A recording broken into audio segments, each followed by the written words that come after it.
കേന്ദ്ര സർക്കാരിന്റെ വിദ്യാഭ്യാസ പദ്ധതിയായ PM ശ്രീ സംസ്ഥാനത്ത് നടപ്പാക്കുന്നതിനെക്കുറിച്ച് LDFിൽ ചർച്ച ചെയ്യുമെന്ന് CPM general secretary MA baby.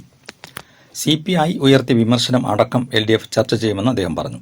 വിഷയത്തിൽ കേന്ദ്ര നിലപാട് ഒരു കാരണവശാലും കേരളം അംഗീകരിക്കില്ല. കേന്ദ്ര നയം അംഗീകരിക്കാതെ എങ്ങനെ പദ്ധതിയുടെ ഗുണം സംസ്ഥാനത്തിന് ലഭ്യമാക്കും എന്നാണ് നോക്കുന്നത്. സംസ്ഥാന സെക്രട്ടറിയുടെ പ്രതികരണം കണ്ടിട്ടില്ലെന്നും അദ്ദേഹം പറഞ്ഞു. സംസ്ഥാന ഘടകമെടുക്കുന്ന തീരുമാനത്തിൽ ആവശ്യമെങ്കിൽ ദേശീയ നേതൃത്വം ഇടപെടും. CPI അവഗണിക്കില്ലെന്നും ദേശീയ വിദ്യാഭ്യാസ നയം ഒരു കാരണവശാലും കേരളം അംഗീകരിക്കില്ലെന്നും MA ബേബി മാധ്യമങ്ങളോട് പറഞ്ഞു. വിദ്യാഭ്യാസ മേഖലയെ തകർക്കുകയാണ് മോദി സർക്കാർ.